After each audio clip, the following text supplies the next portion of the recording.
Hi, I'm Megan. I'm Colin. And this is Pet Sitter Confessional, an open and honest discussion about life as a pet sitter.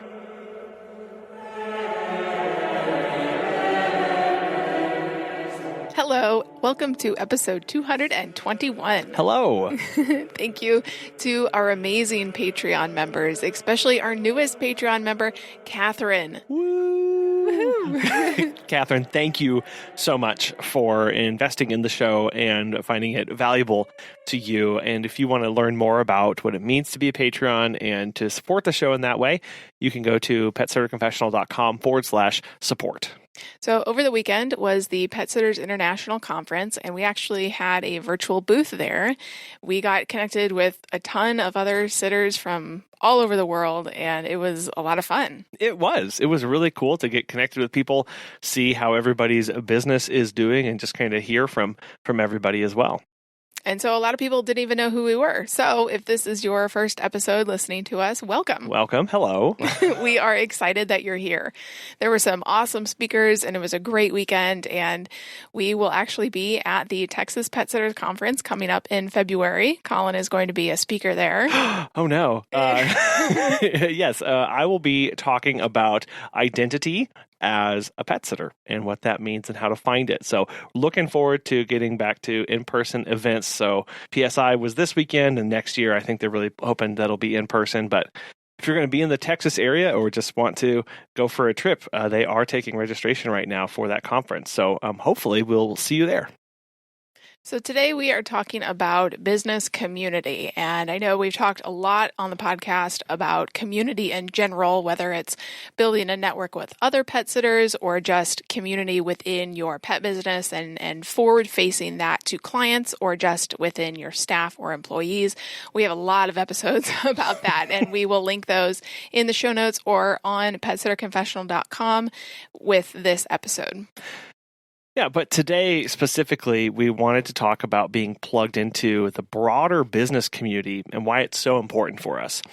So recently, one of our clients invited us to a 1 million cups meeting. And we had no idea what that was. Had never heard of this. That shows you how plugged in we were before. But here's a blurb from the 1 Million Cups website. It's based on the notion that entrepreneurs discover solutions and engage with their communities over a million cups of coffee. The Kauffman Foundation developed this as a free program designed to educate, engage, and inspire entrepreneurs across the country through the power of volunteers. It's grown to more than 160 communities. So basically, it's a way of equipping entrepreneurs and small business owners in communities around the country. And we have never heard of this.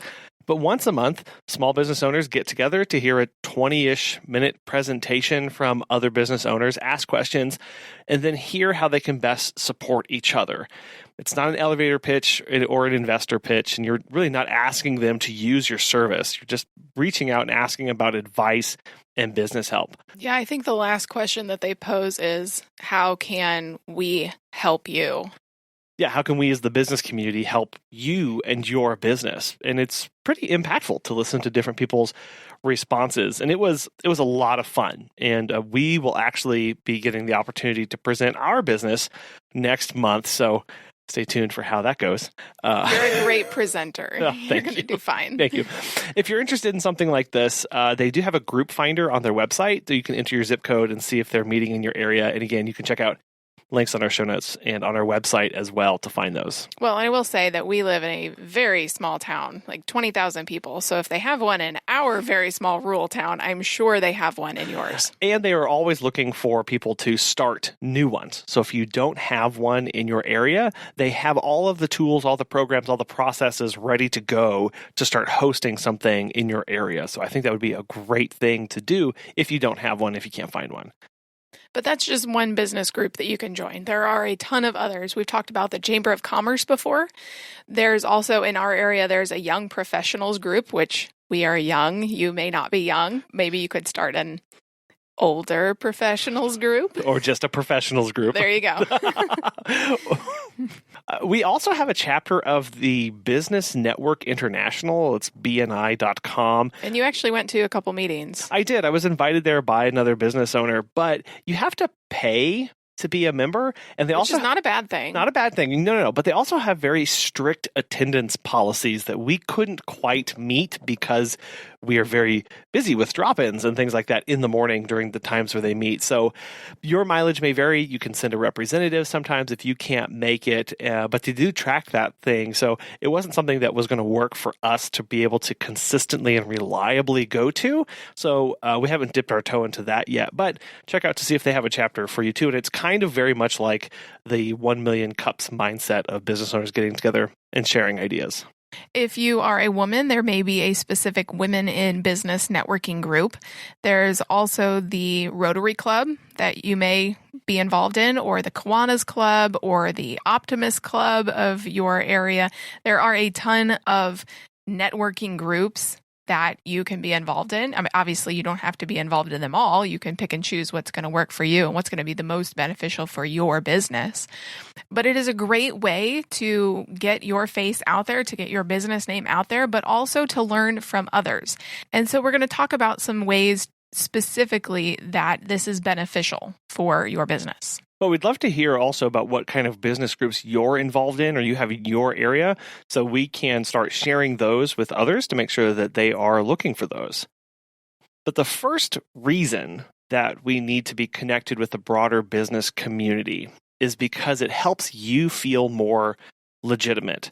Just from my personal experience, as I sat there surrounded by other entrepreneurs and fancy business people while I was covered in hair from meeting two huskies earlier, I felt totally accepted and seen as a business person.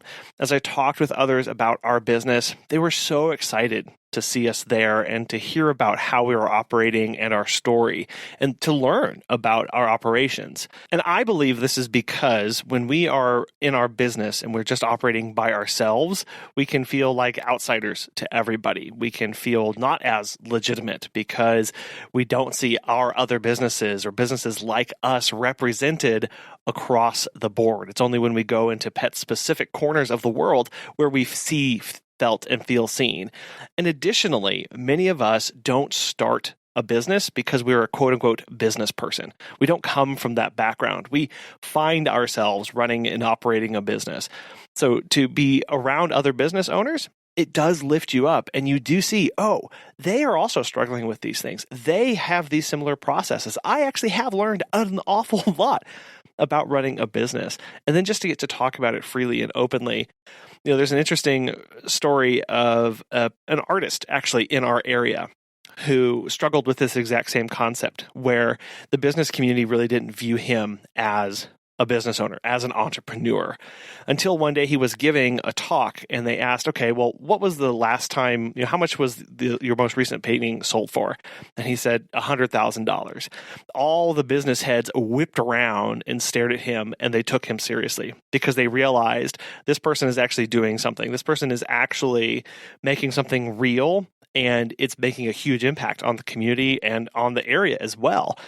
When people hear about your business, they might not initially feel like it's a thing, because many people have exposure to pet businesses through the neighbor next door or through hiring somebody for just a quick weekend, but not understanding that it can be an actual business that's recognized across multiple levels, and you get to be that representation. And so that's part of this education as well. Connecting with your local business community also helps to educate about our industry, something that you were just talking about. As they ask you questions, you can see their brains really turning about, oh, pet sitting is a thing, dog walking is a thing. You can actually make it into a business. It's not just something that you do for fun. I mean, it is fun, but we make money off of this too, and we live our livelihoods because of this. And most of these people have never even thought that you can do it full time, or really what all is involved. It's not just puppy cuddles and kitty kisses. It's actual running your business. It's talking to people. It's invoicing them. It's scheduling them. It takes a lot. And attending some of these meetings, we are the first exposure that someone outside of the industry has to somebody inside the industry. We talked about some of our business processes, things that we do every day, how we take payment, our website. And it was a really cool feeling to know that they were actively listening and were interested in what we had to say. As the industry becomes more mature, we're coming up on 30 years-ish of it being a quote-unquote thing, it's shocking and surprising how still so few people actually view it as legitimate, actually view it as something people can make their livelihood on. And I think as we start to talk about our businesses from a business perspective, more people will see it for what it is, something that can provide a livelihood, because many people don't believe that. They don't think that it actually can. We still get shocked looks when we tell people it's our full-time thing. And that's a big part of what it means to be a part of the broader business community, is educating them on something that they've never heard about.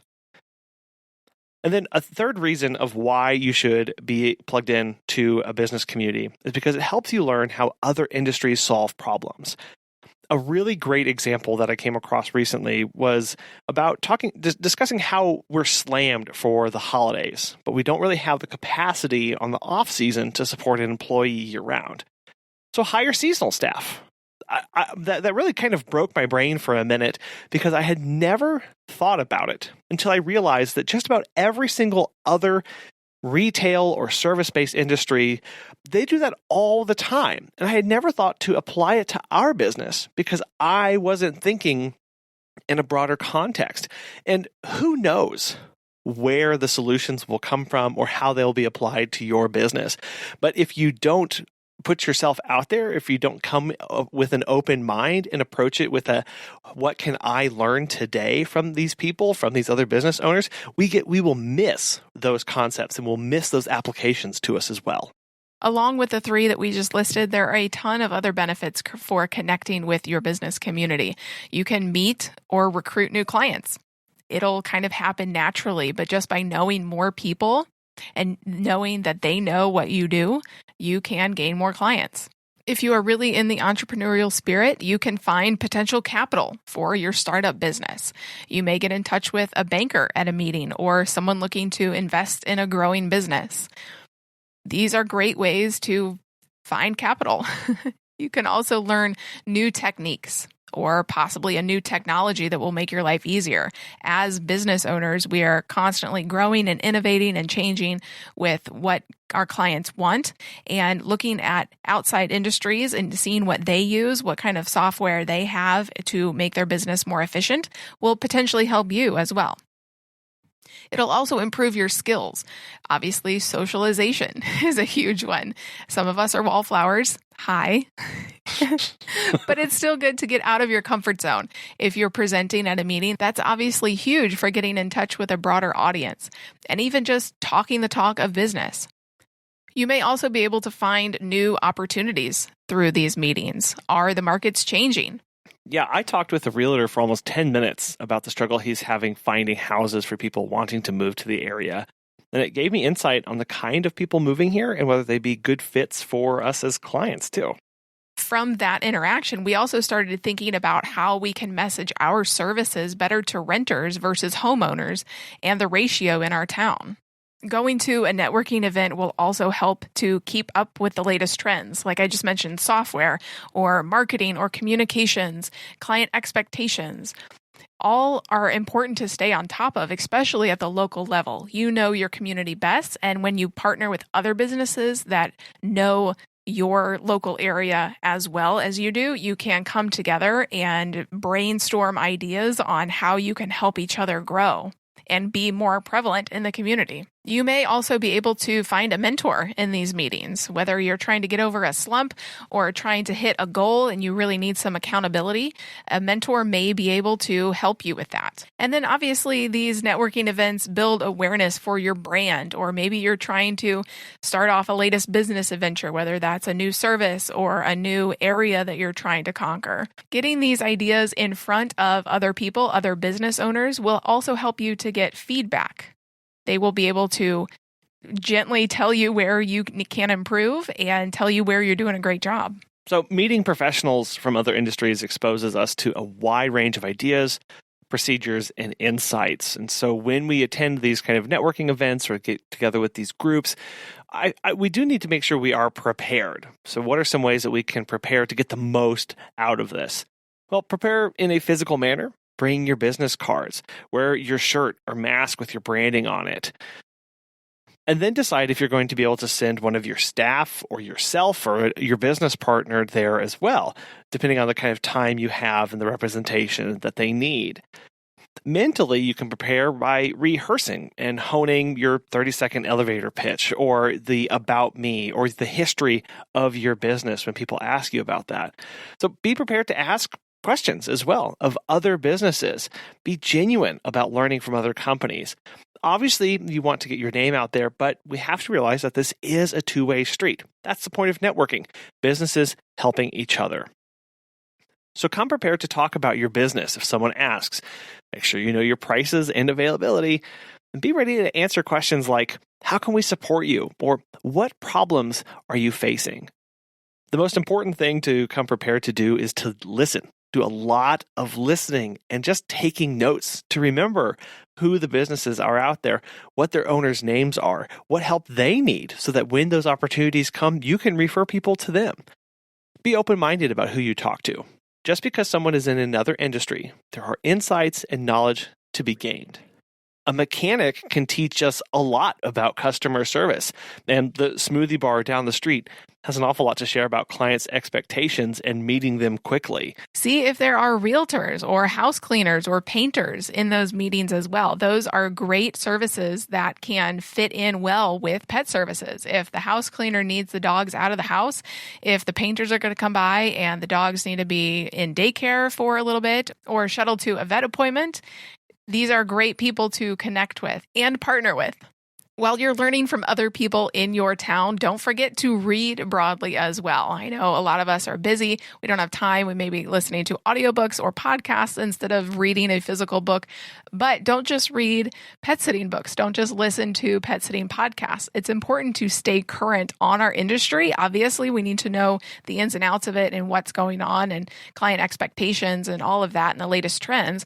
But don't forget that we don't exist in a vacuum. We need to be learning from everyone, all businesses. And that's why these business networking local events are so important, because they are targeting your specific area and they're from businesses outside of the industry who can take a look at your business, see where you need to change some things, see where you're doing great, and you can learn from them as well.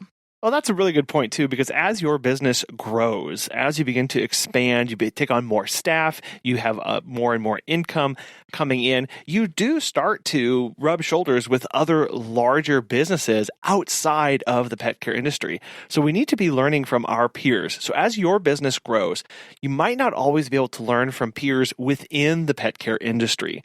You may find that there is somebody in another industry that has a very similar business structure, goals, or operating procedures that you're better able to gel with and can learn from them as well. And continue to learn from people who are running and operating larger and larger businesses. And that's okay. That means that we are being exposed to new ideas. We are learning new procedures and processes and staying on top of trends and all of that. But it starts with looking at where opportunities are, letting others know that we are businesses, that we are there, and we're willing to learn and help as we can too. We would love to know if you have tried some business networking events in your area, which ones you like to go to, or if you have found that they're not very helpful, let us know that too. Right. You can hit us up on Facebook and Instagram at Pet Sitter Confessional. And actually, Natasha's question this week, Pet Business Coach Natasha O'Banion, her question is talking about viewing ourselves as legitimate. And so this ties in great with that.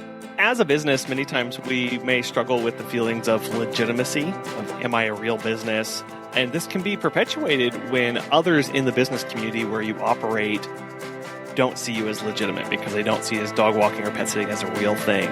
Is there anything that we can do to help legitimize ourselves in the broader community or to help ourselves be accepted by those who may not really see this as a legitimate business or something to make a living from? Yeah, they have that old saying, whatever you think, it is. Whatever you say, it is. I love that one. Because if I don't think I'm a legitimate business, then I'm not. But if I think I'm a legitimate business, then I am. And I'm going to act accordingly. So if you're providing a service, you can be contacted, you can get paid, you have insurance. You have a process, you're a business, just like anybody else. I can teach any type of business from pet care because it's the same in any business, same fundamentals on everything. So don't worry about if they think I like to talk crap. I say, listen, I'm a multi-figure pooper scooper. Hey, I poop scoop. I got one of the dirty dozen jobs and I'm living well. Right? So I like to kind of have fun with it because they're over there, struggling. And I'm like, well, we get dog kisses. And obviously our days are not all the dog kisses, but I'm like, hey, we're a multi-figure pooping life. And they're like, okay. So you got to change the way you look at stuff. That's it. Just change your mindset about it. You're legitimate. We're all legitimate. Obviously, if you're treating it like a hobbyist, then you are going to, and that's another thing. If you know in your heart of hearts that you're doing something illegitimate or you're acting like a hobbyist, that's where that comes from, because you have a little bit of insecurity because you may not be doing things the way that you should be doing. So get in with the pet care circle. There's tons of companies out here nationwide. We all help each other. That, hey, if you have some insecurities, hey, I'm not sure if I'm taking it serious because I do this. Well, let's talk about it. Let's see if we can change it, or let's see if we can alter that. But you should have full confidence that you're doing what you need to do. Natasha is a very successful pet business owner, but she also coaches pet business owners as well. And if you would like to work one-on-one with her, you can go to startscalesale.com and use the code PSC20 for 15% off her coaching. Thank you again to our wonderful Patreon members who continue to support us every month and really bring a lot of value to the show, giving us topic ideas, suggestions, and financial support as well. And again, if you would like to financially support us, you can do so at petsitterconfessional.com/support. We also want to thank you for listening and taking time out of your day to be with us. And we know not everybody is in a position to support the show financially, and that's totally fine. The show will always be free and accessible to everybody. The best thing you can do is share the episodes and continue to listen and give us feedback. We absolutely love that. So thank you so much for listening and being here. Until next time. Bye.